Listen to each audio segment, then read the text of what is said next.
Yeah. All right. Everybody, this is photography. Part 5 of 6. This is our second week of Photoshop. Okay, in front of you, everybody has got this picture called The Blues. Anybody want to guess why it's called The Blues?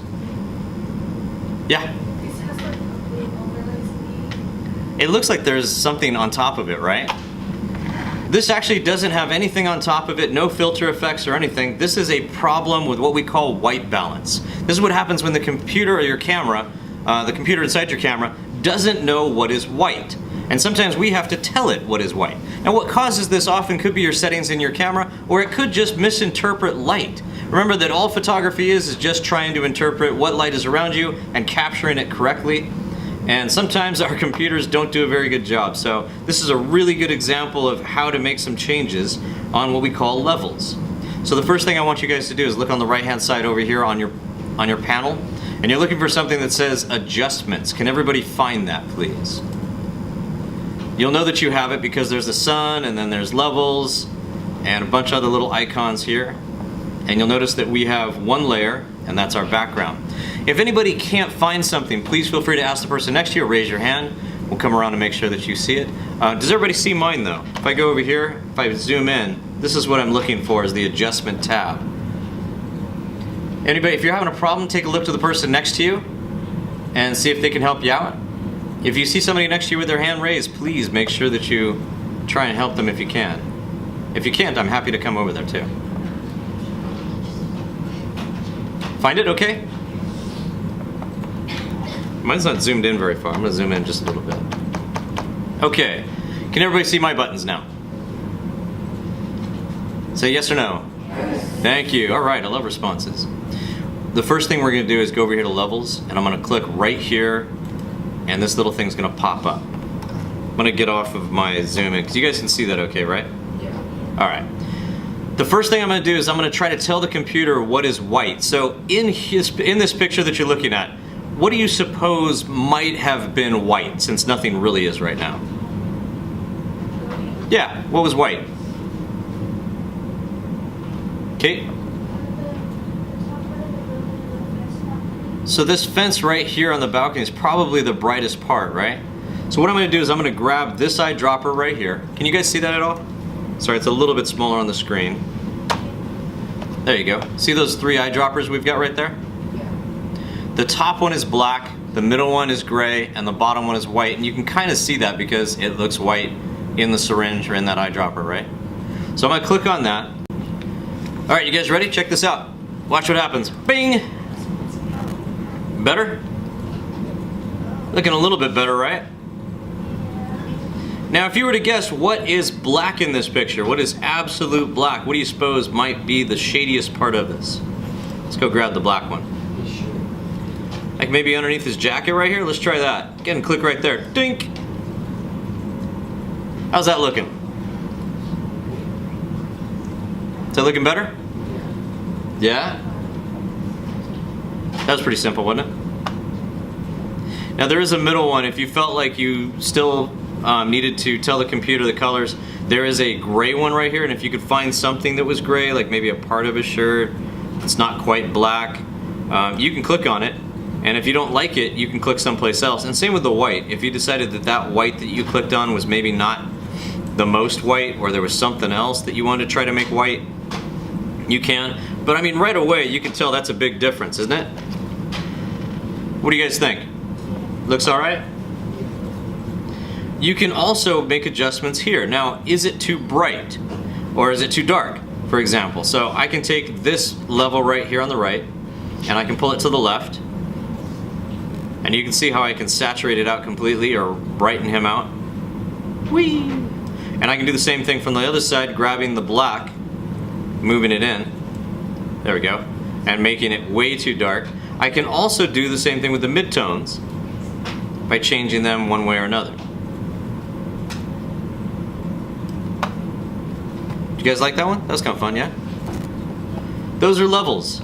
If I go back to adjustments, you can see all the other different ideas we have, but that's the level one. That's one of the things that I use the most. Trying to correct for exposure is easily done with these levels just by showing the computer, hey, this is supposed to be bright white, this is supposed to be black. And you can keep doing it. If you don't like it, click again. See if you can get it to go the way that you want it to. You can see that wherever I click, it's a little bit more red or green, depending, and you just kind of get it the way you want it. That looks pretty good to me. Those look like the true colors. I'm not sure what this guy's trying to do or where he's at, but... Okay, we're back, and there we go, we're back. We talked about white balance, and we talked about doing some dermatology on a poor girl, and now we're gonna do one more thing. I'm gonna get rid of that one. Oh, I didn't give you the example of exposure either. That was kind of fun. We should do that next time. I'm gonna take this vintage photo and let's see if we can fix it up a little bit. Again, if it goes to camera raw, it's not a big deal. Just hit open image, it'll go straight in. Pull mine back over. I once was taking a picture of the ocean, and the problem that we have with our lenses is that they'll pick up light from anywhere. And so it actually reflected light in a really weird way off of the UV filter of the lens, and it created a little bright patch on the ocean, like right on the water. And I wanted to get rid of it. The way that I did it is what I'm going to show you now. Check this out. Over here on the left hand side, we just got done using the Spot Healing Brush Tool. There's also something called a Healing Brush Tool. You can look that up. The one I'm going to show you right now is called the Patch Tool, and this is kind of a cool different thing that you can do. If you don't like this scratch right here, no problem. I'm going to zoom in just a little bit. And I can just take this and I'm just going to outline it real quick. Now watch this. And then I'm just going to click and drag until it goes away. Now you may be wondering, what did I actually do? Basically what it's doing is it's taking the pixels from over here and replacing the ones in the first area that I circled. Does that make sense to everybody? And when that happens, especially if you have a background that's pretty consistent, look how easy that works. Try it with a couple of them. Click and then click and drag out. And you may have to go further away, but the closer you are, the easier you can make it match up. There, that one matches up pretty well. This tends to work really well if you've got a background that's pretty consistent, or even if you have patterns but you can go right next to it, for example, and still make it look right. And we can even fix rips in this if we do this right. Watch this. Take this one, and what I'm looking for is an area that's right next to it that might help me out. So I can just, and then let's see how it looks. That looks pretty good, yeah? Took care of that rip. The rip in her face might be a bit tough, and the wings, but you can try it. Play around with it a little bit, see what you get. Question. So again, this is the patch tool, and I always forget you guys see it really small up there. How's that? Can you guys see that better? Thank you for asking. Good job. Love it when you guys ask questions. Anybody else have any questions? And if you just keep doing this with all those spots, you'll see that after a little bit, picture starts to look pretty good. Even this big one right here. Let's see if we can fix that. Oh, it's a bit tough. There we go. Some things you might want to do in 2 steps.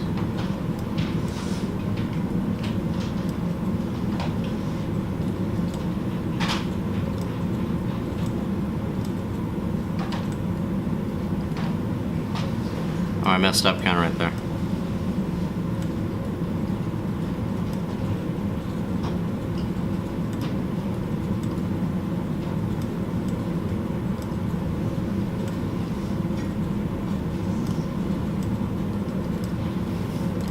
All right, what do you guys think? Pretty cool? Yeah. You can go home and restore some old photos. Just got to scan them in really nicely.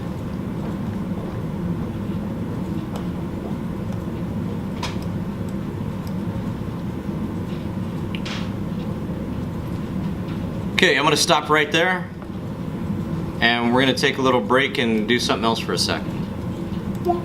Get it? All right, so today what we did is a little bit of Photoshop. This is our second week of Photoshop. I'm sorry it took so long to get everything set up, but I showed you 3 really cool tools. And so basically you know how to put a picture into Photoshop, you should know how to crop it, and then also, what else do we learn how to do? Put some titles on it so it looks really cool if there's something that you want. If nothing else, you can put your watermark on it. So if you decide whatever you want to put your name on it, or whatever your photography company is, you can put that on there. And then the last thing we learned was how to make some adjustments in lighting, white balance, and also if somebody's got something on their face or there's something on your picture that doesn't belong, how maybe we can get rid of it. Is that cool? So those are all the things that we covered in Photoshop. Next week, if you want to spend some more time on that, we can. If there's anything you forgot and you want to go over it again, no problem. Today I brought some equipment. I want to show you a couple of things. So if you guys are buying a camera, you're going to want to buy a bag for it as well. And it's going to be something that you can keep all of your gear in. This is a smaller one, and I just want to show you a couple of things. This is a Canon 80D. It's 80D, ADD. There's enough space in this little hipster bag that somebody sold me. Keep some extra batteries, and I happen to like the Peak Design system. So this is nice because it goes on your wrist, and then this just hooks right on the camera. I do kind of endorse Peak Design system stuff, so that's something cool to have. When we start talking about equipment, there's a lot of different lenses that you can get. When it comes to crop sensor, they're a lot less expensive. This is one of a top crop sensor cameras. That means that the sensor inside here is actually smaller than 35 millimeter. A couple of weeks ago, we talked about what a crop sensor is, as well as aspect ratio. The cool part about this camera that I like is that it has an articulating screen on it, and it's also a touch screen. All of our DSLRs are touch screens, and I think it just helps out so much. It's so much easier. But I wanted to show you some of the different types of lenses that we have. This on here is a Sigma lens. It's not a Canon lens. This is a 17 to 50 2.8. And that means that the lowest f-stop you can have on this is 2.8, which means that in low light, it's pretty good. But there are other lenses that you can get as well. And that's why I brought my gear. This is just a simple case you can get at Harbor Freight. They're like 20 bucks or $23, something like that. And it comes with a foam, and you can change the foam to however you want. This is just some of the gear that I take with me that I use for different things. This one right here is a Canon 18 to 55. This is the one that the camera comes with. This is what we call a kit lens. It's not a great lens. I can't remember the last time I used this thing. This is a 10 to 18. That's a wide angle. It's unfortunately got some marks on it, like it's been used pretty well. I used it this weekend. We use this for school all the time because we're typically right on top of the action, and so we need a wide angle, and we have to be really close. If something you're filming is right in front of you and you don't have a choice about it, you might want to get a wide angle. You might not have a choice. Some of the other options that we have. This is called a flat 50. Doesn't look very flat, does it? I know, but this is a fixed lens. It's always 50 millimeter. Really fast, and the f-stop is 1.8. So that means this is really great in the gym. And this one's seen some use too. This one I really like. A lot of people don't get this one. This is a 24 2.8. So the problem I find with the 50 is that when I try to take a picture with it, everything's too far, I'm too zoomed in. I can't take a step back enough. And so if you're someplace where you're filming right in front of the stage, or whatever it is you happen to be filming, I feel like this one works a lot. And the nice part about it is it makes your camera really light and really small. Check this out. So this is my normal camera. Does anyone want to volunteer for me real quick? Come on over here real quick. Feel how heavy this is. It's pretty heavy. It's pretty good size, right? And a lot of that is the glass here in the lens. In fact, the lens that we're filming with right now has a really heavy lens. So I'm going to take this one off. You can see the difference. Check this out. All I do is just pull these off. There you go. And I'm going to put this little 24 millimeter pancake. This is a 2.8 lens. Feel that? That's like half the weight. It's a huge difference. It is half the weight, and half the weight is in here. Anybody want to check this out? Here. Feel how heavy that is. That's all lenses inside there. There's I think 6 or 7 different lenses, especially when you have a zoom lens. The problem is that they actually have to, when it zooms in and out, there's a lens here that's moving. And that's what creates the different zoom that we get from 17 to 50. But look how cute it is. Isn't that nice? Isn't that fun? I can take that anywhere and it doesn't take up a lot of room. I can put it in a small bag, right? Isn't that cool? The opposite of that would be some of these other lenses, like this is a 55 to 250. It's a pretty wide range. You can see the zoom on that. And this is my biggest one that I own. Obviously not the biggest one they make. They make ones that are a lot bigger. This is a 75 to 300. So that means that it'll go all the way into 300. And all I have to do is put it on the camera. And you can see that this adds not only quite a bit of weight, but it makes it quite a bit longer. I mean, you need a different kind of bag to fit this in. I mean, this one, I almost can't fit it in that small bag. Put it on, and look at the zoom. Now the nice part is that if I'm really far away from the action, I can get a great shot with this.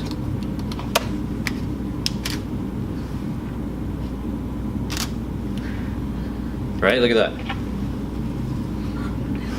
Look how close that is. He does such a great job with facial expressions, right? And it's a little bit blown out because I'm at 130 and I'm at a really high ISO. So I'd probably want to be closer to, it's still really blown out. ISO is way too high. It's a hard, tough shot because the light is behind him, which is not where we want it. Cool part is that it does kind of shadow him really nicely, right? That's better. We should take a decent photo. It's a photography class, right? Now, are there other lenses? Well, yes, of course. We have other lenses. Check this out.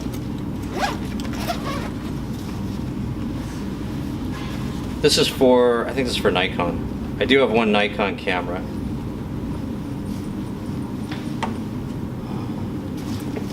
And it's down here. Wow. This is the Canon 80D. Okay, there was a 60D years ago, and the 70D was really nice. Then the 80D came out. So that's one lineup. You guys have the EOS Rebel T4i, right? So there's a T3, there's a T4, T5, T6, T7. This is a totally different lineup, but it's still crop sensor.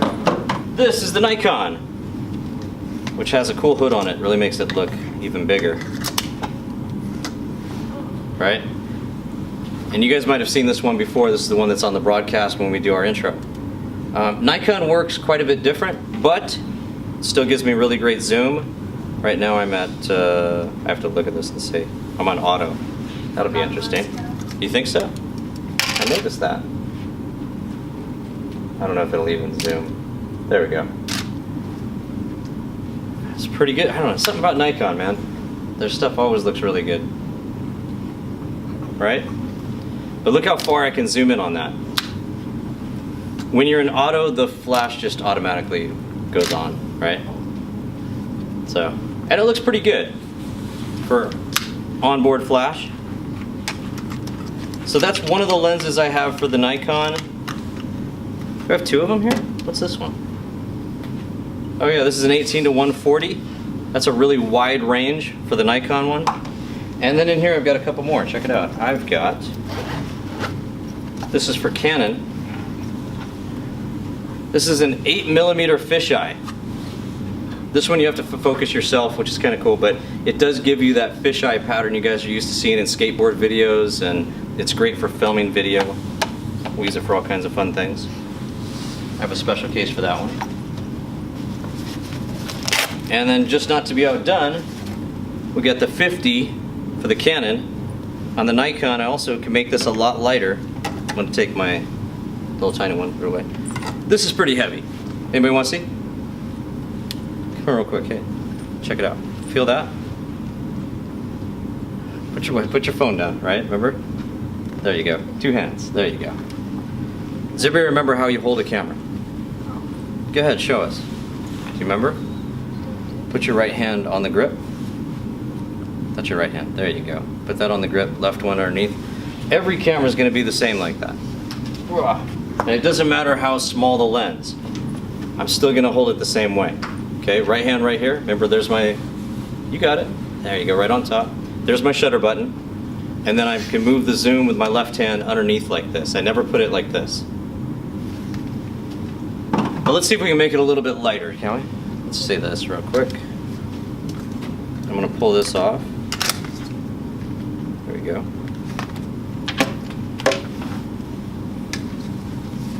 I always try to be careful with my lenses. This is the one I want.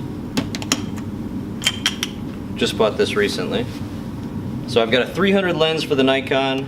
I've got a wide range that's 18 to 145, or 135, I think it is. And then I just bought this one. This is another prime lens, one that does not zoom. Prime lenses are fun because they're very fast, and they often do really well in low light. This is a 35 millimeter 1.8. Feel the difference. Isn't that fun? And see, a lot lighter weight and good for travel. I can put it in my bag. Now with this one, there's no zoom, so if it's not right, I mean, whatever I get, that's it. That's what if I want to get closer than that, I gotta move. I gotta walk towards him. Do what we call cropping with our feet, right? Come towards you like that. If I want to chase students around, I can chase anyone away because you guys all run from cameras. Oh no, she broke it. You bought it. How are we doing on time? Perfect. All right. Does anybody have any questions? All right, so here's what I want to do. Next week, I'm going to bring as many bodies as I can, and I want you guys to have a chance to try all the different lenses and see how they work. Is that cool? So come back next week. We'll have as many DSLRs as we can find, which I think is going to be like 6, and we'll put them all together on. Oh, you know what? Actually, I might be able to get some more. We'll get as many DSLRs as we can, and you can try out as many lenses as you want. See the difference with the wide angle versus the telephoto versus the prime versus the biggest difference I think that I want everyone to try is the fisheye, because that really is different. You take a picture with that, when you look at a straight building, it'll bend the whole thing, and it looks really cool. Anybody have any questions? Yeah. On my camera, the zoom is on where the button is to take the photo, so I don't turn the lens. Because you don't have a DSLR. Oh. Right, that's the difference. This only works on DSLR cameras. If your zoom is up here, it also means that you don't have a camera that has a removable lens. Only the DSLR and the mirrorless cameras have removable lenses. Otherwise, it's just a very short class because you're like, oh, there's your camera, done. So there's nothing else to try. These two models that I have here are nice because they both just happen to be weather sealed, which means I could take them outside and I'm not going to stick them in water, but if it's raining or it's moist outside or it's snow, I'd probably be okay. Probably won't have any issues. I never want to take and open this up and like dump water in there or anything like that. That would be bad news. But mostly they'll be okay because they are pretty sealed. All of the buttons and everything underneath have rubber inside, and they'll be okay in inclement weather. Kind of a nice thing. So Canon 80D, and this is the Nikon D7200. In case you guys are wondering what it is we're playing with, and we'll kind of play around with those next week. And that's about it. Sound good? Thank you guys so much for coming. I really appreciate it. It's been a lot of fun. Next week's our last week, so bring your questions and we'll just shoot.